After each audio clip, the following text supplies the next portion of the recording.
Merci Daniel, merci au groupe Facilicom d'avoir organisé cette réunion de travail, ce petit déjeuner de travail qui effectivement permet d'aborder des thématiques très intéressantes.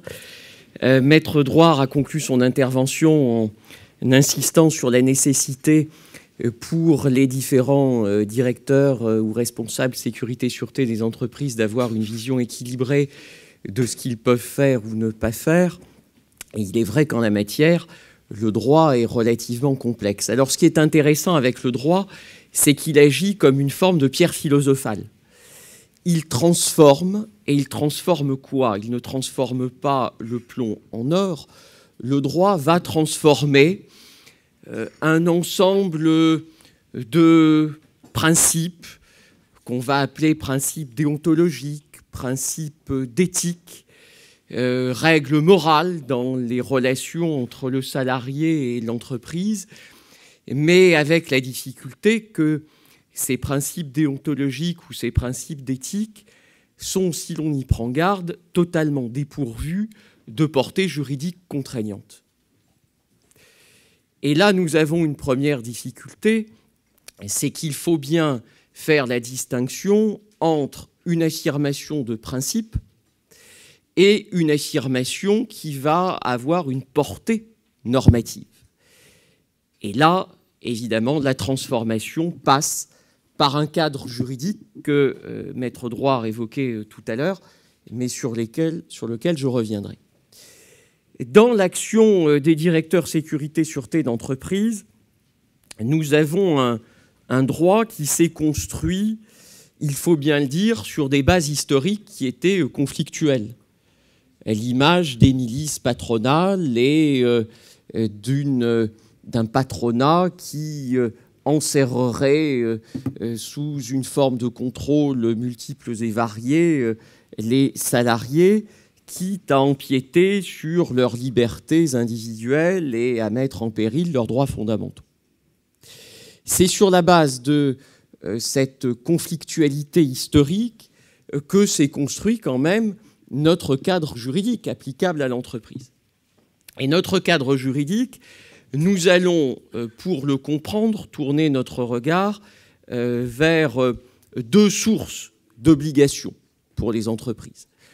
Une première source d'obligation qui finalement est assez décevante, c'est le Code de la sécurité intérieure et particulièrement le livre 6 du Code de la sécurité intérieure qui est consacré aux activités privées de sécurité. Ce livre 6 est applicable aux services internes de sécurité.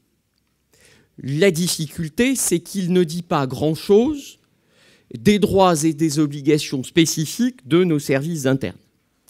À l'exception d'une disposition, l'article L612-4, qui constitue une première limite à la capacité d'investigation des services internes, puisqu'on nous dit que l'entreprise, par le biais de ses services internes, ne peut pas s'immiscer dans les conflits de travail et ne peut pas non plus avoir de droit de regard sur les opinions philosophiques, politiques, religieuses et autres des salariés.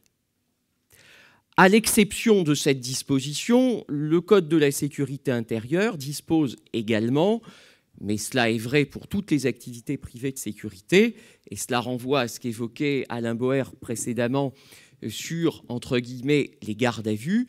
Il dispose donc, le Code, qu'il ne peut pas y avoir de contraintes physiques exercées sur les individus. Donc, si le Code de la sécurité intérieure est d'un secours limité pour comprendre quels sont vos droits et vos obligations, il nous reste en revanche le Code du travail. Et c'est bien sur ce terrain que vous allez vous positionner pour exercer vos activités. Il vous a été dit précédemment que la jurisprudence est une jurisprudence que vous pourriez aborder en confiance parce qu'elle vous donne une capacité d'action qui est une capacité d'action relativement importante. J'ajouterai à la confiance, néanmoins, la nécessité de la prudence. De la prudence. Parce que vous pouvez bénéficier d'une jurisprudence favorable à un instant donné, mais vous n'êtes pas certain que la jurisprudence va rester en l'état indéfiniment. Et nous connaissons bien en France les aménagements, voire les revirements de jurisprudence. Vous n'êtes pas à l'abri d'une procédure juridictionnelle longue parce que justement, il va y avoir des divergences d'interprétation entre les juges de premier degré, les juges d'appel et éventuellement la cassation.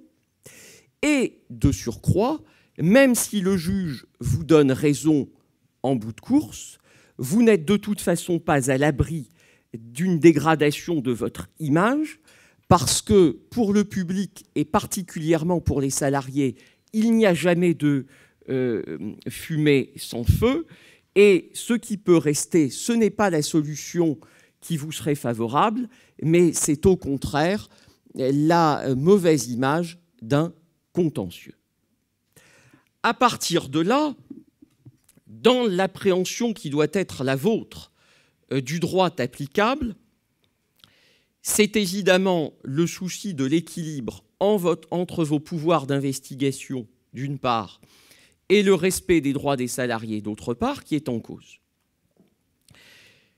Cet équilibre, il est d'autant plus difficile à trouver que se sont développées les technologies de l'information et de la communication qui ont accentué les risques et qui justifient un cadre rigoureux, mais parce qu'aussi s'est développé le télétravail. Et le télétravail présente pour l'entreprise comme pour le salarié une difficulté parce qu'il abolit les frontières entre le cadre professionnel et le cadre personnel du salarié.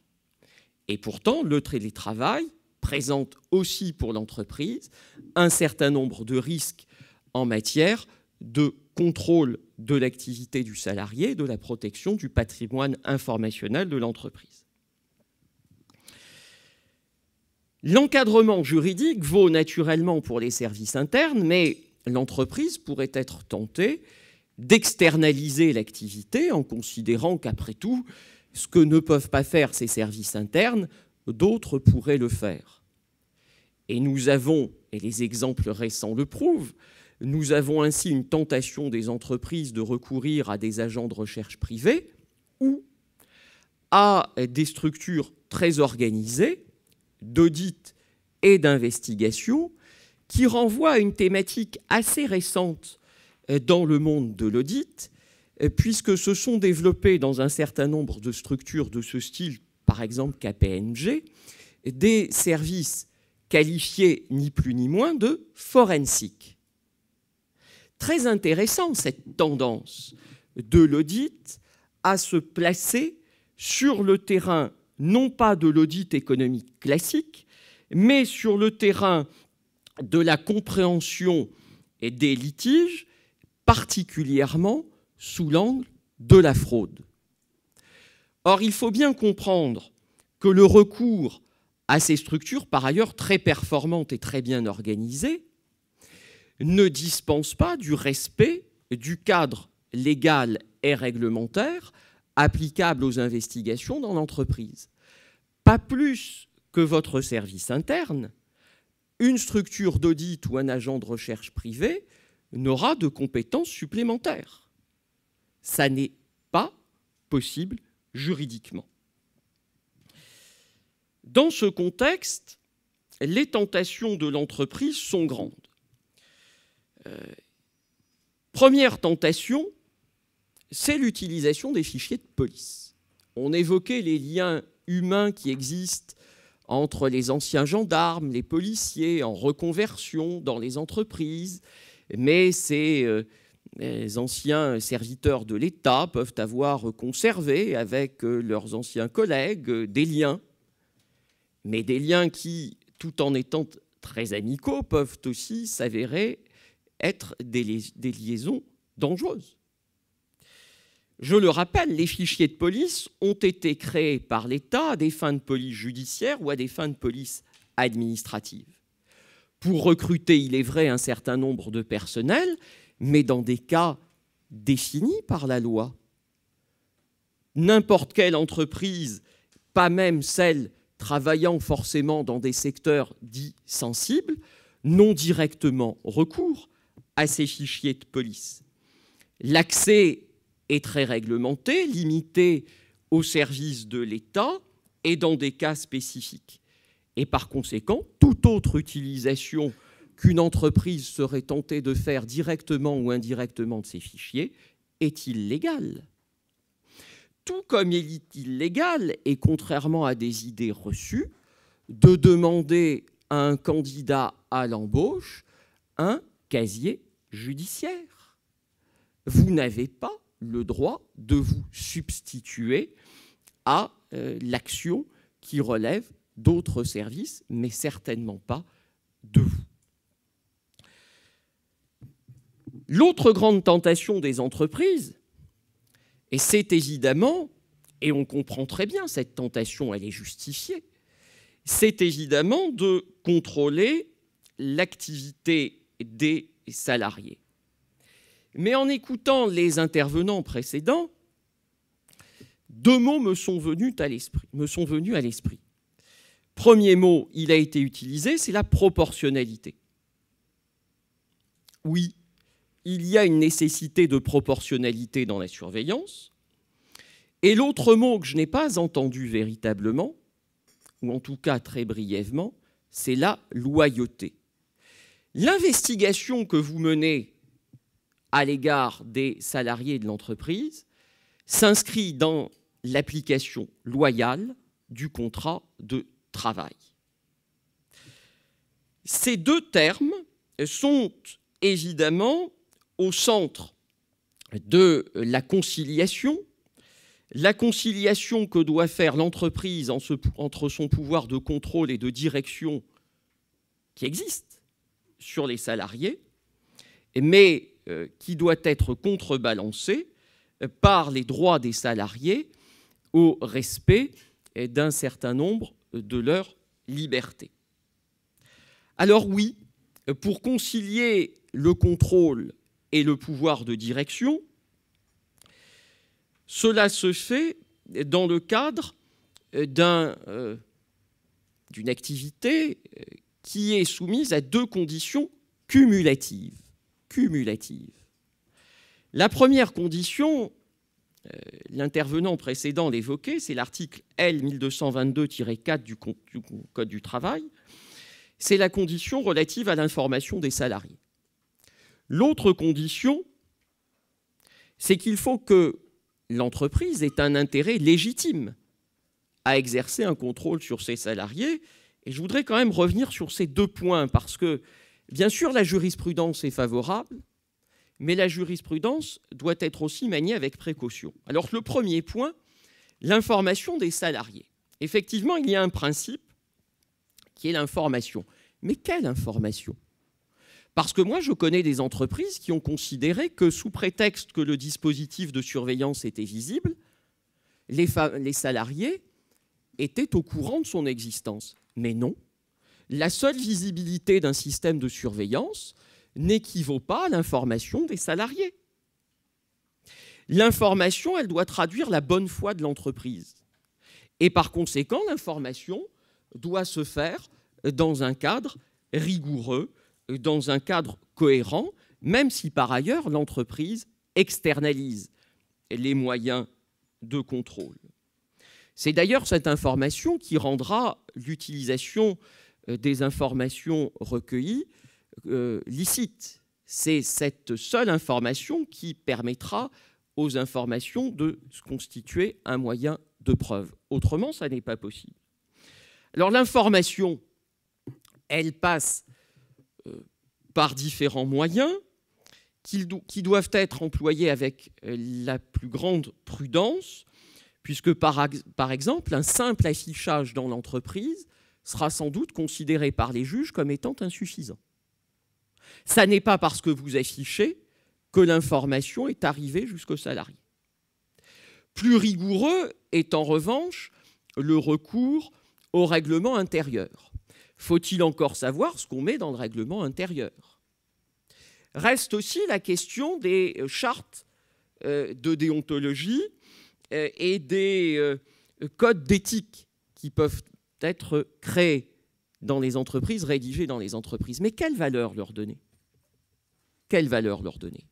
Est-ce que la charte de déontologie a une valeur en tant que telle ou doit-elle être liée au règlement intérieur de l'entreprise? Je n'insiste évidemment pas sur l'information des représentants des salariés qu'on a déjà évoquée. Alors, il y a néanmoins des hypothèses dans lesquelles l'information des salariés n'est pas nécessaire. Elles existent, c'est vrai, il y a des aménagements au principe. Il est possible de ne pas forcément informer les salariés et si les moyens de contrôle ne sont pas initialement conçus pour leur surveillance, mais sont conçus au titre du bon fonctionnement de dispositifs de l'entreprise, je pense notamment aux communications du relevé détaillé de la facturation téléphonique, qui ne nécessite pas forcément une information des salariés. Je pense aussi aux moyens de contrôle qui peuvent être exercés a posteriori sur les instruments laissés à la disposition des salariés, particulièrement les micro-ordinateurs, qu'on peut contrôler a posteriori, et notamment pour vérifier quel a été l'historique des connexions par les individus. La situation est en revanche beaucoup plus complexe si vous équipez les micro-ordinateurs de logiciels espions qui vont tracer en direct les connexions des personnels. J'évoquais l'autre condition cumulative qui est l'intérêt légitime de l'entreprise. Très difficile de prouver l'intérêt légitime de l'entreprise si l'on n'y prend pas garde. Alors oui, l'entreprise a des droits lorsqu'elle contrôle des échanges qui sont manifestement des échanges professionnels. Elle peut ouvrir les courriels non qualifiés de personnels, elle peut suivre les communications téléphoniques, en tout cas dans les numéros éventuellement appelés. Mais la légitimité, ça n'est pas simplement de dire « je surveille pour surveiller ». C'est insuffisant.